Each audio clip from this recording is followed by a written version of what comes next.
Sa ngalan ng Ama at ng Anak at ng Espiritu Santo, Amen. ang pagpapala at kapayapaan mula sa Diyos na Ama natin at sa Panginoong Hesukristo, naway sumainyo. At sumaiyo rin. Mga kapatid, tinipon tayo bilang kaanib na angkan ng Diyos, kaya dumulog tayo sa maawaing Panginoong nagpapatawad ng lubos. Sinugong tagapagpagaling sa mga nagsisisi, Panginoon, kaawaan mo kami. Panginoon, kaawaan mo kami. Dumating na tagapag-anyayang mga makasalanan ay magsisi, Kristo, kaawaan mo kami. Kristo, kaawaan mo kami. Nahaluklok ka sa kanan ng Diyos Ama para ipamagitan kami. Panginoon, kaawaan mo kami. Panginoon, kaawaan mo kami. Kaawaan tayo ng makapangyarihang Diyos, patawarin tayo sa ating mga kasalanan at patnubayan tayo sa buhay na walang hanggan. Amen. Manalangin tayo. Ama naming makapangyarihan, ginawa mong maging katangi-tangi si Santo Tomas sa pagiging uliran sa kabanalan at pagiging mahusay sa banal na karunungan. Ipagkaloob mo ang itinuro niya ay aming matutuhan at ang kanyang ginawa ay aming magampanan sa pamamagitan ni Jesucristo kasama ng Espiritu Santo magpasawalang hanggan. Amen. Magsiupo na po ang lahat. Pagbasa mula sa ikalawang aklat ni Samuel. Nang magtagsibol, panahong angkop sa digmaan, pinalabas ni David ang buong hukbo ng Israel. Sa pangunguna ni Joab at ng iba pang mga pinuno, pinuksa nila ang mga Amonita at kinubkob ang Raba. Si David ay nagpaiwan na sa Jerusalem. Isang hapon, natulog si David. Nang siya'y magising, umakyat siya sa bubungan ng palasyo at naglakad-lakad. Mula roon, may natanaw siyang magandang babaeng naliligo. Ipinagtanong niya kung sino iyon. Sinabi sa kanya na iyo'y si Batseba, anak ni Eliam at asawa ng Heteyong si Urias. Ipinakuha niya si Batseba. Sinipingan siya ni David at pinauwi pagkatapos. Dahil sa nangyaring ito, si Batseba ay naglihi, kaya't ipinasabi niya ito kay David. Inutusan agad ni David si Joab na dalhin sa kanya si Urias. Nang dumating ito, tinanong siya ni David, "Kumusta si Joab at ang hukbo? Ano ang lagay ng labanan?" Sinabi pa niya kay Urias, "Umuwi ka na at magpahinga pagkat nanggaling ka sa malayong paglalakbay." Lumakad na si Urias. Ang hari ay nagpadala pa ng alaala sa tahanan nito. Ngunit hindi pala siya nagtuloy sa kanila. Doon na siya natulog sa may tarangkahan ng palasyo, kasama ng mga bantay. Nalaman ito ni David. Kinabukasan, inanyayahan ni David sa pagkain si Urias, at ito'y kanyang nilasing. Hindi rin ito umuwi ng gabing iyon, bagkos natulog sa kasama rin ng mga bantay. Kinabukasan, sumulat si David kay Joab at ipinadala kay Urias. Ganito ang nasasaad, "Isubo mo si Urias sa mga kaaway na mabangis. Pagkatapos, umurong ka at bayaan mo siyang mapatay." Nagmanman si Joab sa lungsod ng kanilang kinubkob at sa gawing mababangis ang kaaway. Doon nga niya itinapat si Urias. Lumabas ang mga kaaway mula sa lungsod at sinalakay ang mga kawal ni Joab. Nabatay ang ilang pinuno ni David kasama si Urias. Ang salita ng Diyos. Salamat sa Diyos. Poon iyong kaawaan, kami sa iyo'y nagsisuway. Poon iyong kaawaan, kaming sa iyo'y nagsisuway. Ako'y kaawaan, o mahal kong Diyos, Sang-ayon sa iyong kagandahang loob, mga kasalanan ko'y iyong pawiin, ayon din sa iyong pag-ibig sa akin. Linisin mo sana ang aking karumihan, at ipatawad mo yaring kasalanan. Poon iyong kaawaan, kaming sayo'y nagsisuway. Ang pagsalansang ko ay kinikilala, laging nasa isip ko at alaala. Sa iyo lang ako nagkasalang tunay, at ang nagawa ko'y di mo nagustuhan. Poon iyong kaawaan, kaming sayo'y nagsisuway. Kaya may matuwid ka na ako'y hatulan, marapat na ako'y iyong parusahan. Ako'y masama na buhat ng iluwal, makasalana na ako'y isilang. Poon iyong kaawaan, kaming sayo'y nagsisuway. Sa galak at tuwa, ako'y puspusin, at muling babalik ang galak sa akin. Ang kasalanan ko'y iyon ang limutin, lahat kong nagawang masamay pawiin. Poon iyong kaawaan, kaming sayo'y nagsisuway. Magsitayo po ang lahat.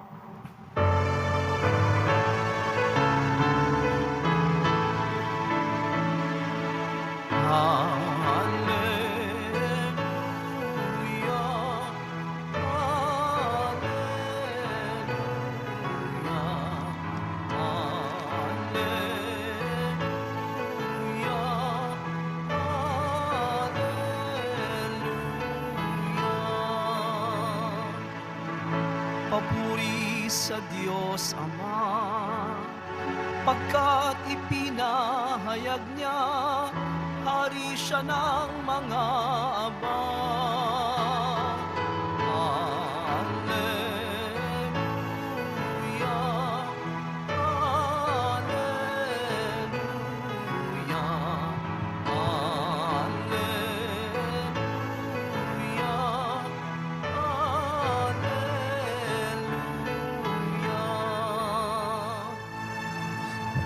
Sumainyo ang Panginoon.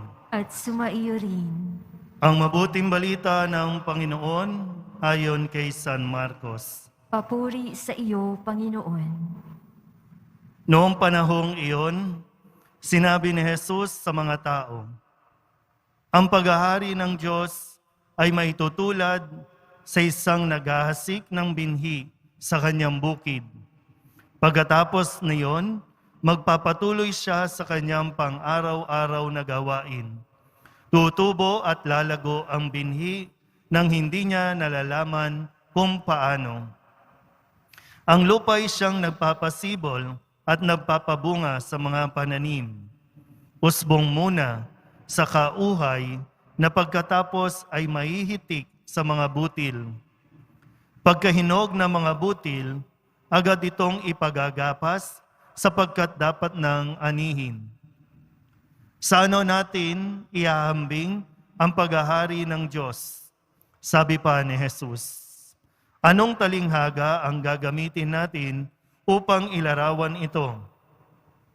Tulad ito ng butil ng mustasa na siyang pinakamaliit sa lahat ng binhi.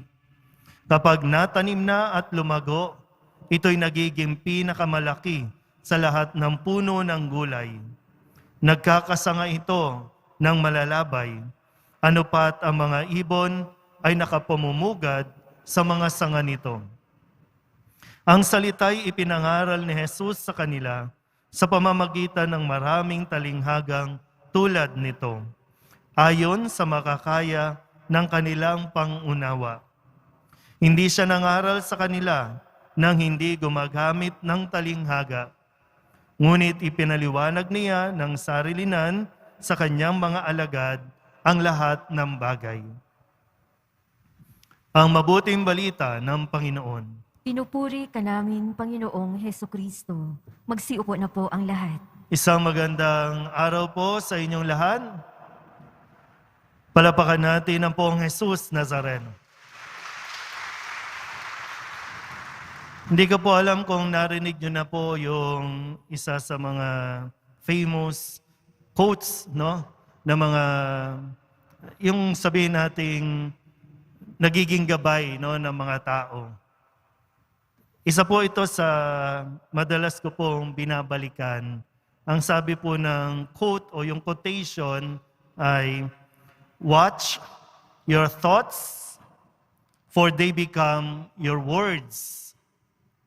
Watch your words, for they become actions.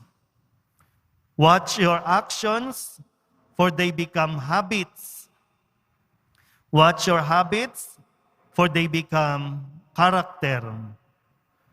Watch your character, for it becomes your destiny. Naintindihan ba? Okay. Pero sa atin pong karanasan, tunay nga po na lahat ng nangyayari sa buhay natin nagsimula o nagsisimula sa kung paano tayo mag-isip, sa kung ano ang iniisip natin. At yun yung nagiging nakakasanayan natin. Kung anong iniisip mo, yun yung madalas na lumalabas sa bibig mo. Kung ano yung madalas na lumalabas sa bibig mo, yun ang nagiging pagkilos mo. Kung ano yung nagiging pagkilos mo, nagiging habit mo na. Kung ano yung nagiging habit mo, nagiging karakter mo na. Ikaw na yon. At yung karakter mo, yan ang magdadala sa iyo sa kung nasaan ka ngayon. Nagsimula sa isip. Pag sinabi pong isip, nagsimula sa paghahangad o kaya naman pagnanasa. Yan. Anong problema mo ngayon? Anong pinoproblema mo? Dapat kasi ngayon masaya tayo eh. Di ba no? Dapat masaya tayo, excited tayo. Na lahat naman ng solusyon sa problema natin, nasa poong Jesus Nazareno yan. Ha? Pero gusto ko lang kayong anyayahan muli na pagnilayan na yung mga bagay na pinoproblema natin, hindi yan masosolve kung hindi mo matutumbok kung paano at saan nagsimula. Kasi mauulit at mauulit lang yan. Tingnan po natin yung kwento ni David. Paano ba umabot sa punto ng pagpatay? Sabi sa 10 utos, kung maaalala nyo po, huwag mong pagnanasaan ang hindi mo asawa.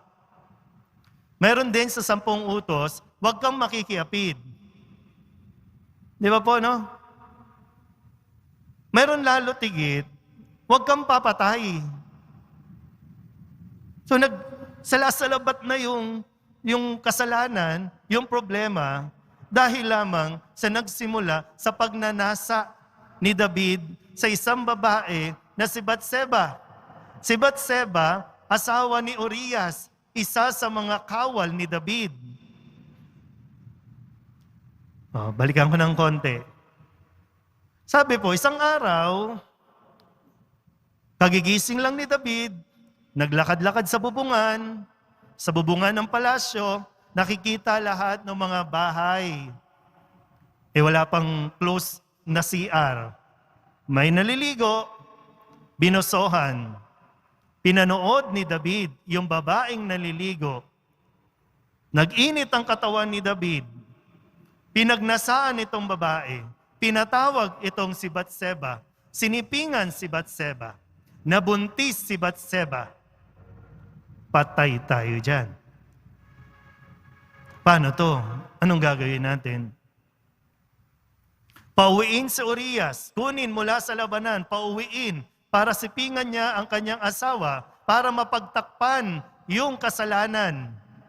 Para hindi masabing nabuntis si Batseba ng ibang lalaki kapag sinipingan ni Urias, hindi umuwi si Urias. So, anong pinakauling solusyon? Iharap sa matinding kaaway at tiyakin na mapapatay si Urias. Napatay nga. So, ulitin ko po yung quote natin. Watch your thoughts. Yung iniisip mo, yung ninanais mo, yung ninanasa mo. Diyan nagsimula ang problema.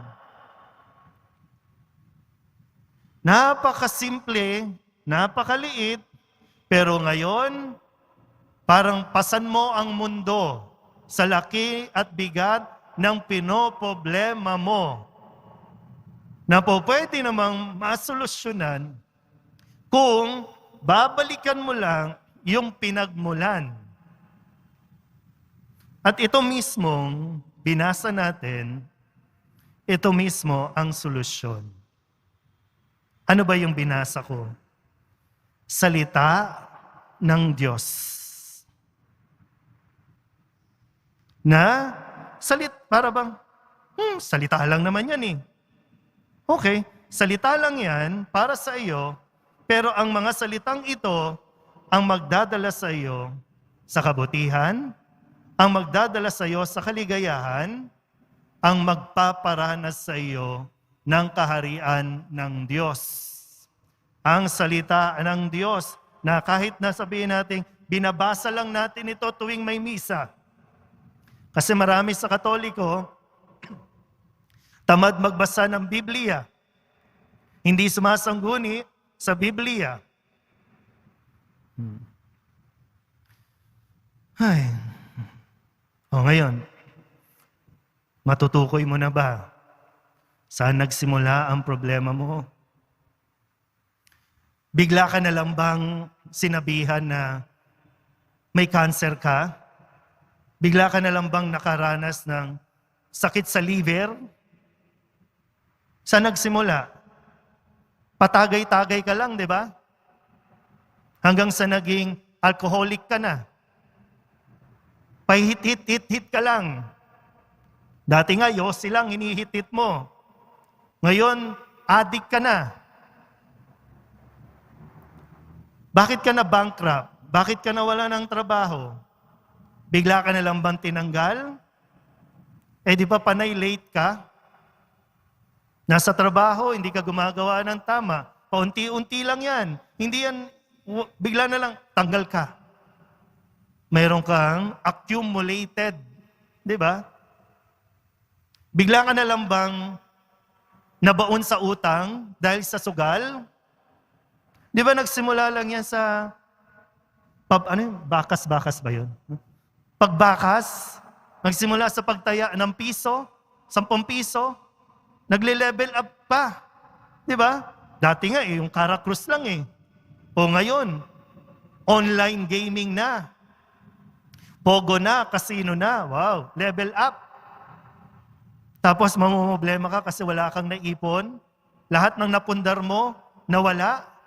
Dahil sa sugal, nagsimula lang nun. Saan nagsimula ang corruption? Pangungupit. Saan nagsimula yung paghihiwalay niyong mag-asawa? Yung mga relasyon. Paano nagsimula? Bigla niyo na labang isang araw, paggising niyo, ayoko na sa'yo. Imposible yon. May in-entertain kayo. Either sulat, o text, o chat. Diyan lang nagsimula yan.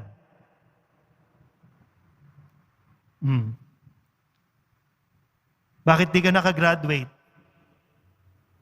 Di ba dahil lang sa pagkakating? Balikan natin. Ano yung pinoproblema mo ngayon? Bagaway-away? Nagsimula lang yan sa mga marites, di ba? Sa mga chismisan, di ba? Sa mga pagpo-post na hindi pinag-isipan, di ba? O nasira yung magpi-best friend.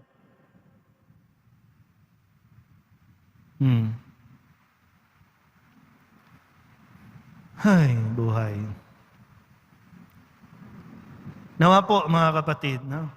Sa araw na ito, sa muli nating pagtatagpo ng Poong Jesus Nazareno, mas makita natin nawa, no? Sa hana po na pag-isipan natin at napagnilayan ng mabuti ang mga nangyayari sa buhay natin.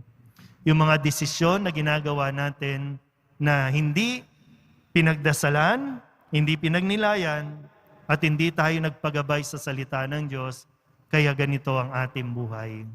Pero ganun pa man, lagi pong naririyan ang Poong Jesus Nazareno para tayo patuloy na gabayan at tulungan. Amen?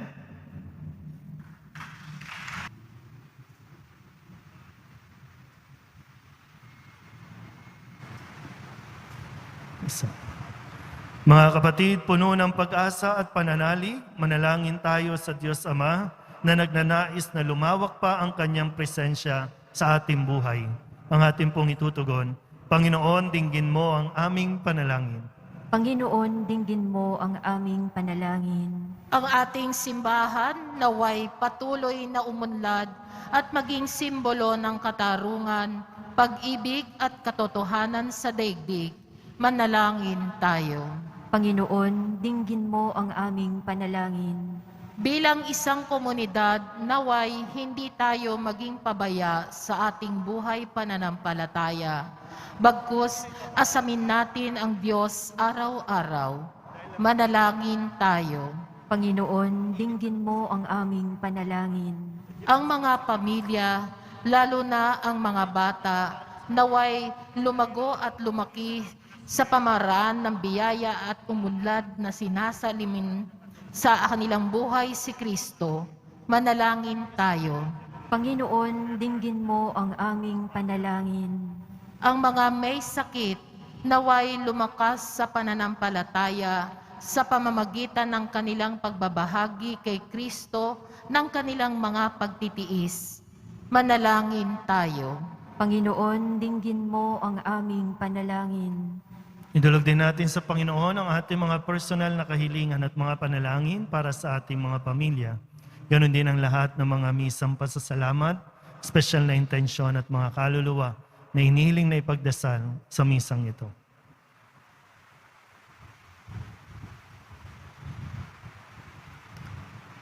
Ang lahat ng ito inihiling namin sa ngalan ni Kristo, ang aming Panginoon. Amen. Magsiupo na po ang lahat.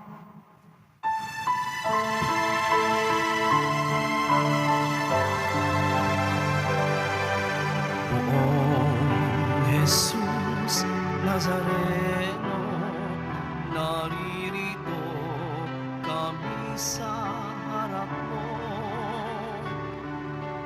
Alak at tinapayalay namin sa'yo, mula sa tangkay ng masagutin ng trigo, upang maging dugo't katawan mo. Magsitayo po ang lahat. Manalangin kayo mga kapatid upang paghahain natin ang kalugdan ng Diyos Amang makapangyarihan. Tanggapin nawa ng Panginoon itong paghahain sa iyong mga kamay, sa kapurihan niya at karangalan, sa ating kapakinabangan at sa buong sambayanan niyang banal.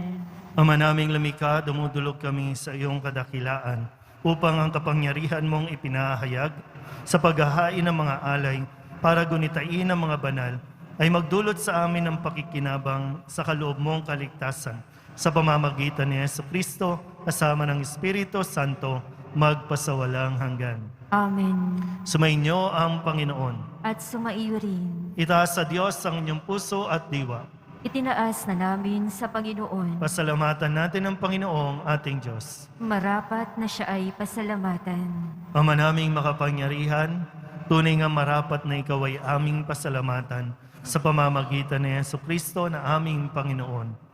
Ngayong si Santo Tomas de Aquino ay pinararangalan sa pamumuhay niyang totoong uliran at pagiging maaasahan sa panunungkulan.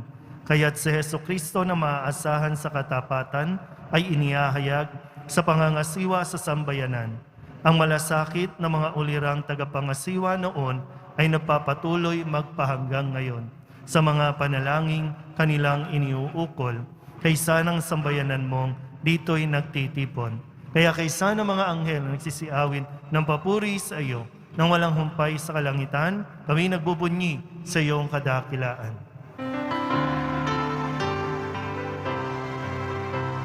Banal ka, poong may kapal, banal ang iyong pangalan, banal ang iyong kaharian, langit lupa'y nagpupugay sa iyong kadakilaan, dinarakila ng lahat ang naparito mong anak, na siyang nagmulat sa bulat, sa pilay ay nagpalakad, at nakiramay sa lahat. Magsiluhod po ang lahat. Ama naming banal, ikaw ang bukal ng tanang kabanalan. Kaya't sa pamamagitan ng iyong Espiritu, gawin mong banal ang kaloob na ito upang para sa aming maging katawan at dugo ng aming Panginoong Hesukristo. Bago niya pinagtiis ang pusang loob na maging handog, hinawakan niya ang tinapay, pinasalamatan kaniya, pinaghati-hati niya iyon, iniabot sa kanyang mga alagad at sinabi, "Tanggapin ninyong lahat ito at kanin, ito ang aking katawan na ihahandog para sa inyo."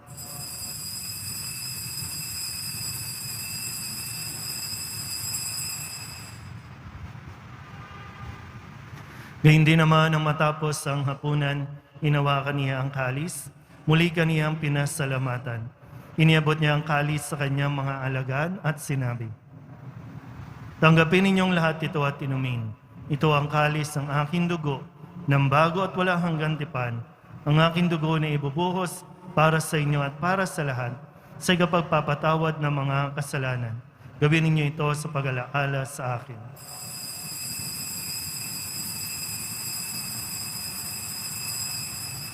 Magsitayo po ang lahat.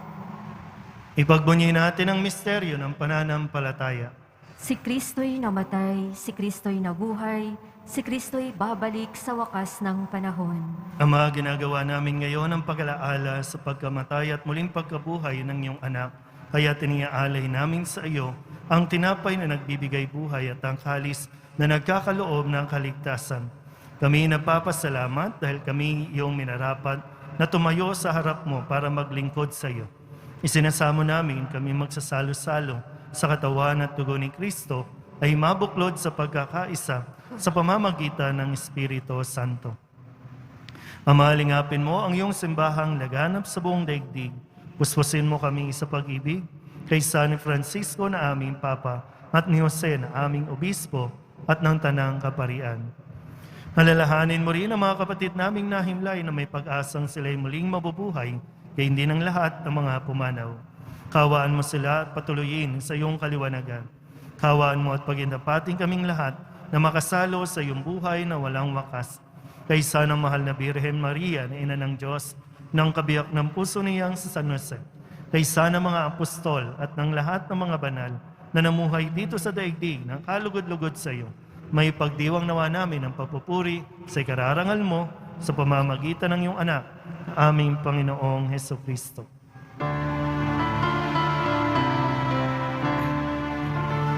Sa pamamagitan ni Kristo, kasama niya at sa Kanya, ang lahat ng parangal at papuri ay sa iyo, Diyos Ama, makapangyarihan, kasama ng Espiritu Santo, magpasawalang hanggan.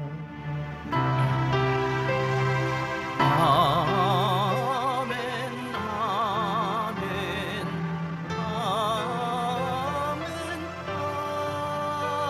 amen. Buong kababaang loob tayong tumawag sa ating Panginoon ng Ama namin. Ama namin, Sumasalangit ka, sambahin ang ngalan mo, mapasa amin ang kaharian mo, sundin ang loob mo dito sa lupa para nang sa langit. Bigyan mo kami ngayon ng aming kakanin sa araw-araw at patawarin mo kami sa aming mga sala para nang pagpapatawad namin sa nagkakasala sa amin at huwag mo kaming ipahintulot sa tukso at iadya mo kami sa lahat ng masama. inihiling namin kaming iadya sa lahat ng masama, pagkalooban ng kapayapaan araw-araw, iligtas sa kasalanan at ilayo sa lahat ng kapahamakan, samantalang aming pinananabikan ang dakilang araw ng pagpapahayag ng tagapagligtas naming si Jesucristo. Sapagkat iyo ang kaharian at ang kapangyarihan at ang kapurihan magpakailanman. Amen. Panginoong Jesucristo, sinabi mo sa iyong mga apostol, kapayapaan ang iniiwan ko sa inyo, ang aking kapayapaan ang binibigay ko sa inyo. Tunghayin mo ang aming pananampalataya at huwag ang aming mga pagkakasala. Pagkalooban mo kami ng kapayapaan at pagkakaisa ayon sa iyong kalooban, kasama ng Espiritu Santo, magpasawalang hanggan. Amen. Ang kapayapaan ng Panginoon ay laging sumainyo. At sumaiyo rin. Magbigayan po tayo ng kapayapaan sa isa't isa. Kordero ng Diyos na nag-aalis ng mga kasalanan ng sanlibutan, maawa ka sa amin. Kordero ng Diyos na nag-aalis ng mga kasalanan ng sanlibutan, maawa ka sa amin. Kordero ng Diyos na nag-aalis ng mga kasalanan ng sanlibutan, ipagkaloob mo sa amin ang kapayapaan. Magsiluhod po ang lahat. Ito ang kordero ng Diyos. Ito ang nag-aalis ng kasalanan ng sanlibutan. Mapalad ang mga inaanyayahan sa kanyang piging. Panginoon, hindi ako karapat-dapat na magpatuloy sa iyo, ngunit sa isang salita mo lamang ay gagaling na ako. Katawan ni Kristo, Amen.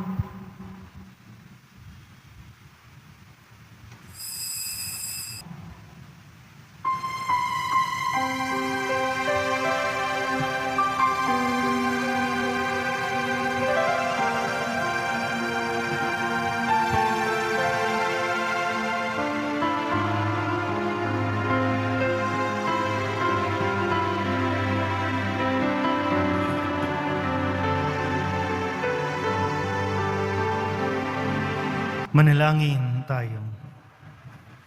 Ama naming mapagmahal, ang tinanggap naming banal na pakikinabang ay maghanda nawa para sa aming pagkakamit ng kaligayahan na idinulot kay Santo Tomas ng iyong paglingap na maaasahan sa pamamagitan ni Jesucristo kasama ng Espiritu Santo magpasawalang hanggan. Amen. Manalangin tayo para sa pagbabasbas. Mahal na pong Jesus Nazareno, inihayag mo sa pamamagitan ng krus ang walang maliw na pag-ibig ng Diyos sa sangkatauhan. Pakinggan mo ang kahilingan ng iyong angkan na nagsusumamo sa iyo. Makamtanawa nila ang iyong katugunan at tanggapin ang kasagutan na may utang na loob na tinatanaw. Basbasan din po ninyo ang mga dala-dala nilang mga imahin at dasalan at lahat ng mga may karamdaman. Sa pamamagitan ng bendisyon na ito, naway maalala nila ang mga pangako nila noon sa binyag na ikaw ang kanilang iibigin at paglilingkuran bilang Panginoon magpasawalang hanggan. Amen. At pagpalain kayo ng makapangyarihang Diyos, Ama at Anak at Espiritu Santo. Amen. Mayo kayong taglayang kapayapaan ng poong Jesus Nazareno. Salamat sa Diyos. Magandang araw po.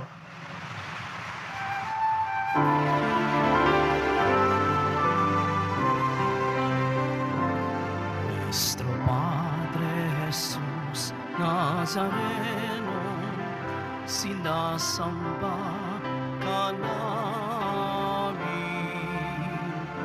pinipintuho ka namin, aral mo ang aming buhay at kaligtasan. Nuestro Padre Jesus Nazareno, iligtas mo kami sa kasalanan. Ang krus mo kinamatayan ay sagisag ng aming kaligtasan. Nuestro Padre Jesus Nazareno, inarangan ka namin.